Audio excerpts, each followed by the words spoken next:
Welcome to the Danny and Megan Show, broadcasting straight from Los Angeles, California. I'm your host, Megan Stewart, here with my co-host, Danny Lowe.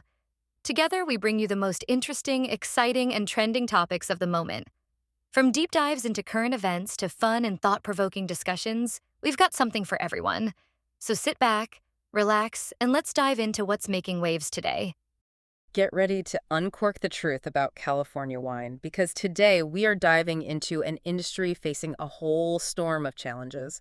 Remember when everyone was stocking up on essentials back during the pandemic? Oh, yeah. Well, it turns out those at-home happy hours with a nice California Cabernet are having a ripple effect on vineyards. And not in a good way. It is fascinating, really. You see all these headlines about struggling vineyards, surplus grapes.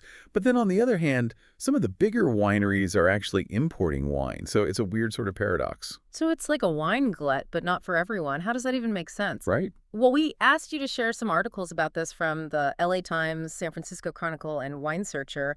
And honestly, the more I read, the more confused I got. Yeah. So I am ready to unpack all of this. Okay. Where do we even begin? Well, to understand the disconnect, I think you have to look at the root causes. Okay. And there are several. But a good place to start would be, of course, the pandemic.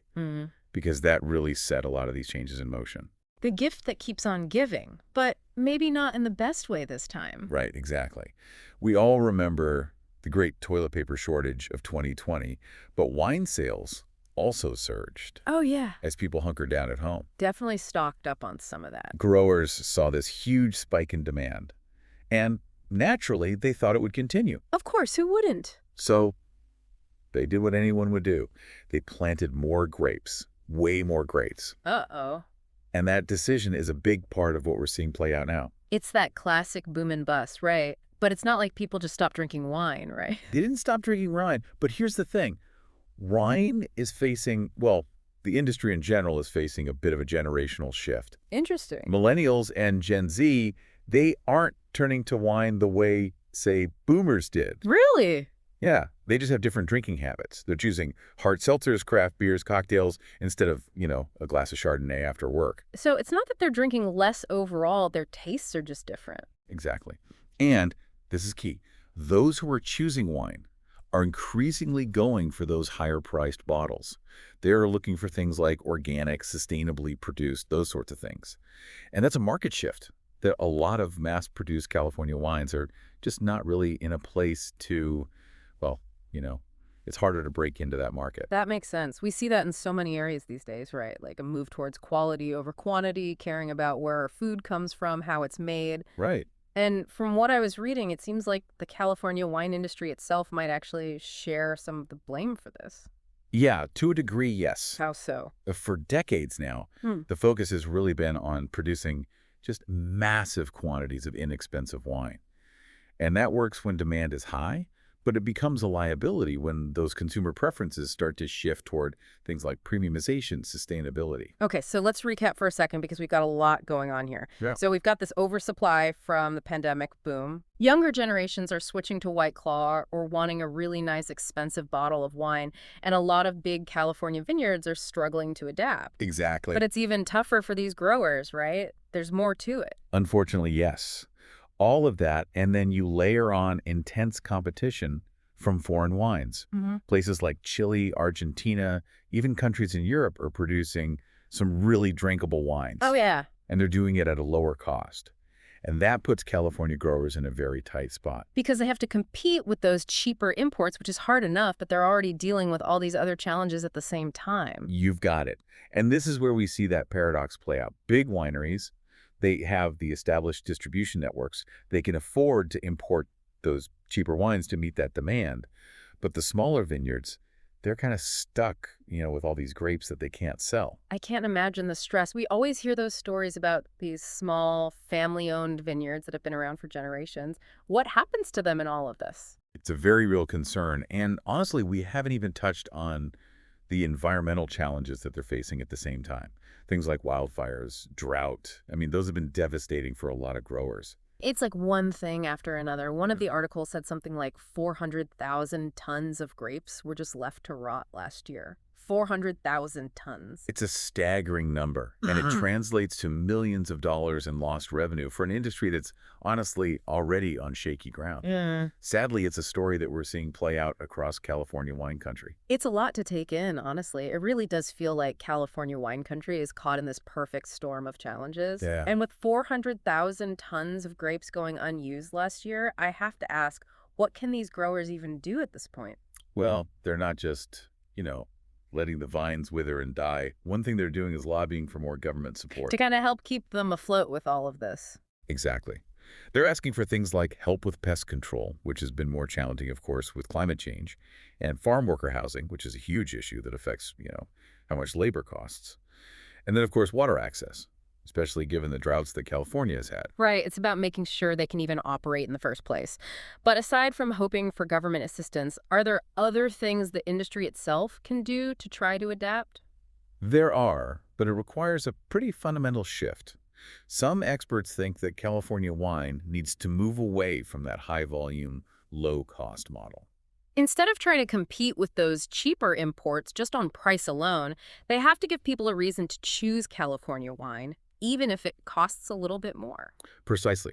It's about appealing to those consumers who are already looking for those higher quality wines, those who are interested in things like organic or biodynamic farming practices, unique varietals, going beyond your typical Cabernet and Chardonnay, or even just those smaller batch productions where you can really, taste the love. Yeah, like I might grab a bottle of Chilean Merlot because it's affordable for a Wednesday night. Right. But for a special occasion, I'm more likely to splurge on like a Pinot Noir from a small vineyard in Sonoma, Yeah.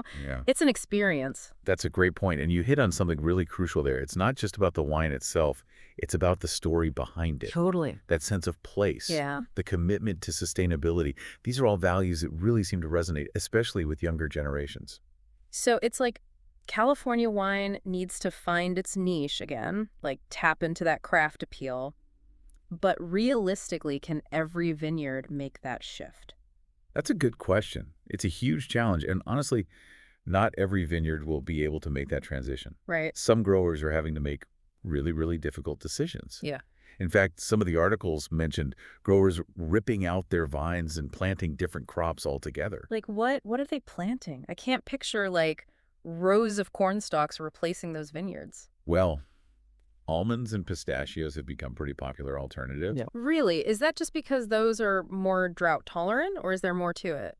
Water is definitely a factor, especially with the ongoing concerns about drought. But it also comes down to demand and profitability. Okay. Those nut crops are in high demand globally, and, well, the economics just make a lot more sense for some growers who are struggling to even break even with grapes. Wow. It's got to be so hard to have to abandon something that you've, poured your heart and soul into. This whole situation is really making me think about how interconnected everything is. It is. Like our choices as consumers, farming practices, the environment, these global markets, it's all part of one big system. Absolutely. And it underscores this really crucial point that I think sometimes gets lost in these discussions about food and agriculture. And that's the power of consumer choice. Every time we buy a product, we're voting for a certain system. It's easy to forget that when you're staring at a wall of line at the store, just trying to pick something out for dinner. But in a way, we're all a part of this. Yeah. Which brings us back to the future of California wine. What does it hold? That is the million-dollar question, isn't it? It's really hard to say for sure, but there are some, I'd say, glimmers of hope. You see these innovative winemakers, experimenting with new varietals, embracing more sustainable practices, and they're telling those authentic stories that really resonate. But it's a race against time. They're facing pressure from those cheaper imports, those shifting consumer tastes we talked about, and of course, those ever-present environmental challenges. The decisions that are made in the next few years, I think, are going to be really, really crucial for the long-term survival of the industry. It's a real cliffhanger. And, we've talked about the challenges, we've talked about some of these potential solutions, but there's one thing from the articles that really stuck with me. And it was that disconnect between what we as consumers say we want and then what we actually end up buying. It's so... Like we all say we want sustainability and ethical sourcing and all of that. Yeah. But then we get to the store and reality sets in. we end up just grabbing, whatever's on sale that week. Yeah, or, that bottle of wine with a label that just, like, really speaks to us in that moment, Exactly. even if it doesn't exactly align with our values. It's almost like we're being subtly persuaded and we don't even realize it. So, like, how much of a role does marketing play in all of this? Because most of us aren't like wine connoisseurs. Right, right. We're just trying to find a good bottle. It's fascinating to think about, how do we become more discerning consumers? And I don't just mean in the wine aisle. No, I think this applies to like everything, right? It does, especially today, where we're just bombarded with choices. Wow. Everything's competing for our attention, our money. Yeah, it can feel almost impossible to sort through it all. And so you just default to, I don't know, like the brand you recognize or that flashy label or like we were saying, whatever's on sale that day. True. But what we've been talking about with California wine, this whole thing really highlights a bigger question, a challenge I think we all face as consumers today, which is how do we actually align our buying habits, our purchases, with our values, even when we're faced with all of that? It's a lot. And now I feel like next time I'm at the store, I'm going to be standing there for hours staring at the Pinot Grigio, just completely overwhelmed. I mean, maybe or maybe not, but that hesitation, I think, is a good thing. Okay. Because in those moments where you stop and you think about it, that's where we can start to make more conscious choices. I like that. So instead of just grabbing the same old, maybe you take a minute, do a little research on your phone right there in the aisle, see if you can find a new winery that's committed to sustainability, or, you grab a bottle from a region that you know is struggling, even if it means you spend a few extra dollars. Right. It's about remembering that we're not just passive consumers. We can actually make a difference here.